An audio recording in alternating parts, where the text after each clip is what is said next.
प्यारे बच्चों, सभी सेकेंड ईयर ए के अर्थशास्त्र के बच्चों को आज मैं ये बताना चाहता हूँ कि आपका जो स्टडी है अर्थशास्त्र की वो लगातार पीडीएफ के माध्यम से चल रही है और इसी संबंध में आज मैं अर्थशास्त्र पर आपका एक वीडियो के माध्यम से शिक्षण डाल रहा हूँ। उसको आप अपने YouTube और व्हाट्सएप पर देखकर इस टॉपिक को अच्छी तरह समझ सकते हैं। इसी संबंध में सर्वप्रथम अर्थशास्त्र किसे कहते हैं, इस संबंध में चर्चा पूर्व स्टडी में हो चुकी है। अब आपको आपकी जो पुस्तकें हैं इंटरमीडिएट अर्थशास्त्र में उसके संबंध में विस्तृत चर्चा की जाएगी। सर्वप्रथम अर्थशास्त्र को सन 1933 में ओस्लो विश्वविद्यालय नॉर्वे के प्रसिद्ध अर्थशास्त्री रेगनर फ्रिश ने अर्थशास्त्र के अध्ययन को दो भागों में विभक्त किया। पहला व्यष्टि अर्थशास्त्र,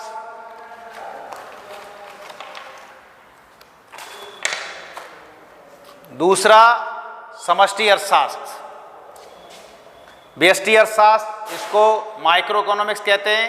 इसमें व्यक्तिगत स्तर पर आर्थिक समस्याओं का, जैसे एक उपभोग की समस्या, एक उद्योग की कीमत निर्धारण की समस्या का अध्ययन किया जाता है।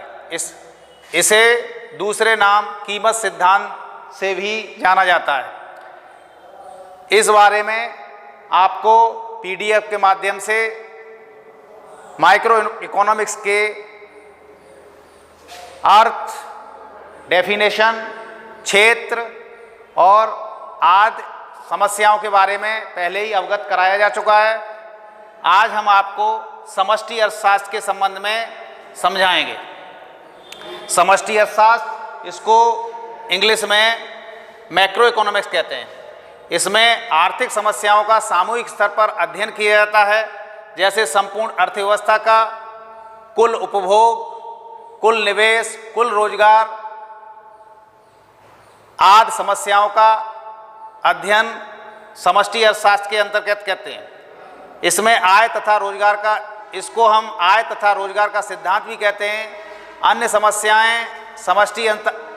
समस्याएं जिनका अध्ययन हम समष्टि अर्थशास्त्र के अंतर्गत करते हैं, उसमें बेरोजगारी की समस्या, मुद्रास्फीति, मुद्रा अपस्फीति, व्यापार चक्र, आर्थिक विकास आदि समस्याओं का अध्ययन किया जाता है। इन समस्याओं का विस्तृत रूप से अध्ययन करने से पहले हम आपको समष्टि अर्थशास्त्र की परिभाषा के बारे में समझाएंगे। सर्वप्रथम समष्टि अर्थशास्त्र की परिभाषा प्रसिद्ध अर्थशास्त्री प्रोफेसर बोल्डिंग के द्वारा समझाई गई, बताई गई। इसके अंतर्गत समष्टि अर्थशास्त्र व्यक्तिगत मात्राओं का ही अध्ययन नहीं करता, अपितु मात्राओं के समूह का अध्ययन करता है। व्यक्तिगत आय का नहीं, राष्ट्रीय आय का, व्यक्तिगत मात्रा का नहीं, अपितु सामान्य कीमत स्तर का, व्यक्तिगत उत्पादन नहीं, अतः राष्ट्रीय उत्पादन का अध्ययन करता है। इसी संबंध में प्रसिद्ध अर्थशास्त्री सुल्ज, इन्होंने अर्थशास्त्र को मुख्य रूप से जो परिभाषा प्रस्तुत की, उस परिभाषा में समष्टि अर्थशास्त्र का मुख्य यंत्र राष्ट्रीय आय का विश्लेषण है। इस संबंध में आगे आपको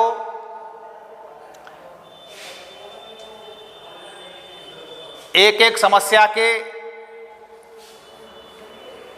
समस्या के बारे में समझाएगा। सर्वप्रथम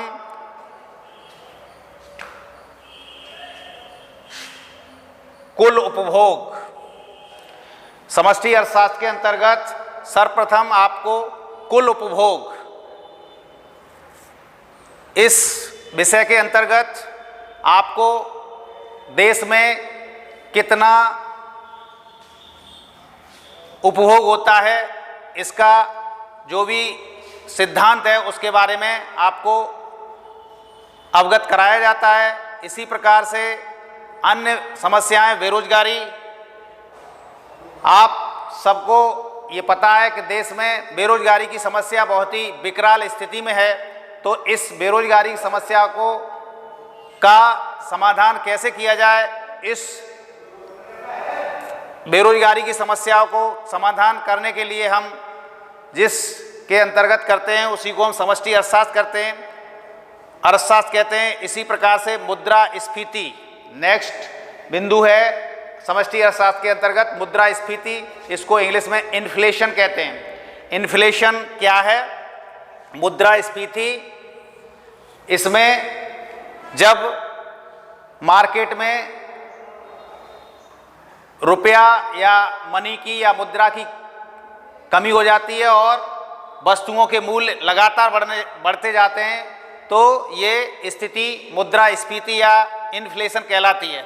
इसी प्रकार से जब मुद्रा का मूल्य बहुत गिर जाता है और देश में कोई भी वस्तु बहुत ही अधिक मूल्य पर प्राप्त होती है तो उसे हम मुद्रा डिफ्लेशन कहते हैं। इसी प्रकार से समष्टि अर्थशास्त्र के अंतर्गत व्यापार चक्र ये लगातार चलते रहते हैं। व्यापार चक्र से आशय है कि देश में कभी अर्थव्यवस्था का चढ़ाव होता है, कभी अर्थव्यवस्था गिरती है, कभी अर्थव्यवस्था सामान्य स्तर की रहती है।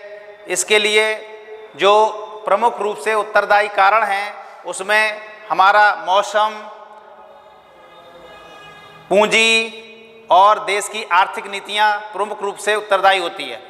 जब देश में सारी स्थिति सामान्य स्तर पर होती है तो देश का आर्थिक विकास भी बड़े ठीक तरीके से चलता है, और जब देश में कोई विकराल स्थिति या विकट स्थिति आ जाती है, जैसे कि इस समय आप लोग महसूस कर रहे हैं और लगातार 8-9 महीने से देख रहे हैं कि देश का आर्थिक विकास रुक गया है। इसमें प्रमुख कारण कोरोना का होना है। इससे देश की आर्थिक गतिविधियां एक तरीके से रुक गई थीं और देश में जो उत्पादन होना था वो उस स्तर का उत्पादन नहीं हो रहा है। तो इस समस्या का जो समाधान किसके द्वारा किया जाता है? समष्टि अर्थशास्त्र के द्वारा आर्थिक विकास का जो पहिया रुक गया है उसका समाधान किया जाता है। इसी के अंतर्गत आपको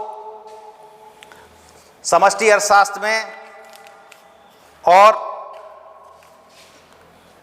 वस्तुओं का अध्ययन किया जाता है। इसी में टाइप्स ऑफ कमोडिटी यानी वस्तुओं के प्रकार, पहला उपभोक्ता वस्तुएं जिनको हम कंज्यूमर गुड्स कहते हैं, दूसरा कैपिटल गुड्स पूंजीगत वस्तुएं, तीसरा फाइनल गुड्स अंतिम वस्तुएं, चौथा इंटरमीडिएट गुड्स मध्यवर्ती वस्तुएं। सर्वप्रथम उपभोक्ता वस्तुएं किसे कहते हैं? जो कई सालों तक प्रयोग में लाई जा सके उसको हम उपभोक्ता वस्तुएं या कंज्यूमर गुड्स कहते हैं। इसमें मुख्य रूप से टीवी, फ्रिज, इनको आप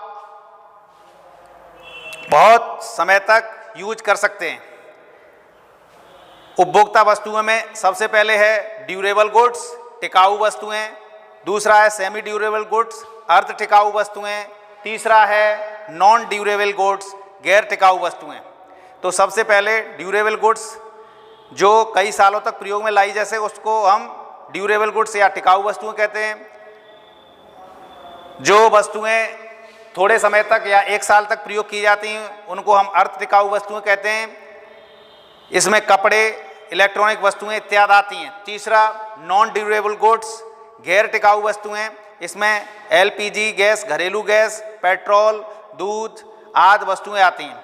इसी प्रकार से उपभोक्ता वस्तुओं में चौथे नंबर की वस्तु है उससे सर्विसेज, सेवाएं, नॉन फिजिकल गुड्स जिनको हम नहीं देख सकते।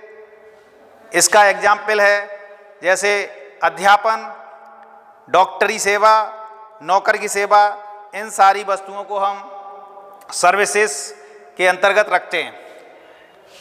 इसी प्रकार टाइप्स ऑफ कमोडिटी में दूसरे प्रकार की कमोडिटी आती है, उसको हम पूंजीगत वस्तुएं कहते हैं। पूंजीगत वस्तुएं जिनका प्रयोग उत्पादन कार्यों में किया जाता है ताकि उपयोग के लिए इसमें सभी मशीनें पूंजीगत वस्तुओं के अंतर्गत आती हैं। सारी मशीनें पूंजीगत वस्तुएं नहीं होती। जब हम किसी मशीन के व्यक्तिगत कार्यों के लिए प्रयोग करते हैं तो वह उपभोक्ता वस्तु कहलाएगी। जैसे टेलर द्वारा अपनी मशीन सिलना, जब उसी मशीन का प्रयोग हम अपने रोजगार के लिए करते हैं तो वो पूंजीगत वस्तु कहलाएगी। तीसरा है अंतिम वस्तुएं, जिनका उत्पादन हो चुका है उनको हम अंतिम वस्तुएं कहते हैं, प्रयोग के लिए तैयार हैं उनको हम अंतिम वस्तुएं कहते हैं। मध्यवर्ती वस्तुएं, जैसे कोई भी ये चौक है, इसको हम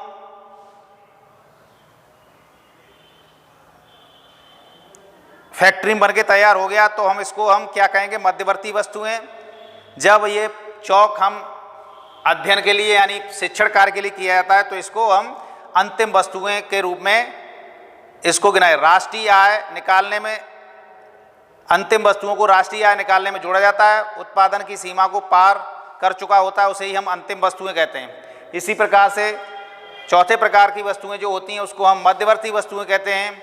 अपने प्रयोगकर्ता के लिए तैयार नहीं है, राष्ट्रीय आय में शामिल नहीं किया जाता। क्या कोई वस्तु अंतिम या मध्य वस्तु होती है? जैसे चीनी का प्रयोग घर में होता है तो वह अंतिम वस्तु, जबकि बिस्किट की फैक्ट्री में होता है तो वह मध्यवर्ती वस्तुओं कहलाएगी। इनका प्रयोग लाभ कमाने के लिए किया जाता है।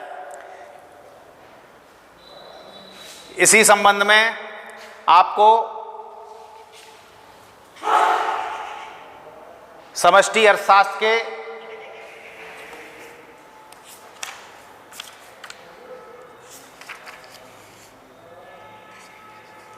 व्यष्टि तथा समष्टि अर्थशास्त्र में अंतर बताया जाएगा।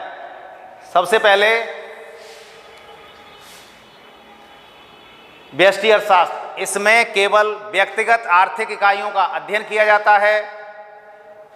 समष्टि अर्थशास्त्र के अंतर्गत संपूर्ण अर्थव्यवस्था की एक समग्र इकाई के रूप में अध्ययन किया जाता है, जैसे कुल उपभोग, कुल बचत, कुल निवेश, राष्ट्रीय आय।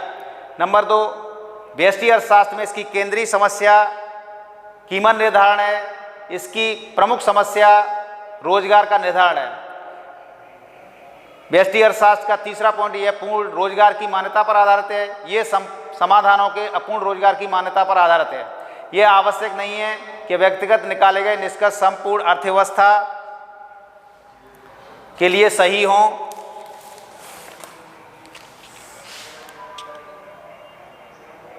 सामूहिक स्तर पर निकाले गए निष्कर्ष संपूर्ण अर्थव्यवस्था लागू होते हैं। यह विधि आंशिक संतुलन विश्लेषण विधि कहलाती है। यह विधि सामान्य संतुलन विश्लेषण कहलाती है। यह विधि अन्य बातें समान रहने की मान्यता पर आधारित है, जबकि समष्टि अर्थशास्त्र इसमें सामूहिक परिवर्तनों का अध्ययन किया जाता है। इसमें अन्य बातें समान रहने की मान्यता लागू नहीं होती। व्यष्टि अर्थशास्त्र इसका उद्देश्य साधनों के कुशल बंटवारे से संबंधित है, जबकि इसका उद्देश्य पूर्ण रोजगार और विकास से संबंधित है। इसका मुख्य कारण मांग एवं पूर्ति है, जबकि समष्टि अर्थशास्त्र में समग्र मांग और समग्र पूर्ति है। यह टुकड़ों में बांटने की प्रक्रिया है, यह योग करने की प्रक्रिया है। यह एक सरल विधि है, जबकि समष्टि अर्थशास्त्र एक जटिल विधि है। इस प्रकार आपको इस टॉपिक में समष्टि अर्थशास्त्र की अर्थ, समष्टि अर्थशास्त्र की प्रकृति, समष्टि अर्थशास्त्र की परिभाषाएं तथा समष्टि अर्थशास्त्र के अंतर्गत किन किन वस्तुओं का उपयोग हमारे आर्थिक विकास या अर्थव्यवस्था के लिए किया जाता है, उन सारे वस्तुओं के बारे में आपको विस्तृत रूप से समझाया गया। नेक्स्ट चैप्टर में आपको इसके आगे का अध्ययन समझाया जाएगा। आप इसी प्रकार व्हाट्सएप और यूट्यूब पर इस समझाए हुए शिक्षण सामग्री का आप उपयोग करते रहें और अपनी जो सेकेंड ईयर इकोनॉमिक्स की स्टडी है उसको लगातार पढ़ते रहें, क्योंकि पढ़ाई इस समय इसी माध्यम से हो सकेगी, क्योंकि गवर्नमेंट या सरकार, उत्तर प्रदेश सरकार और केंद्र सरकार ने ये कॉलेज खोलने के लिए अभी मना किया है। ठीक है, थैंक यू, धन्यवाद।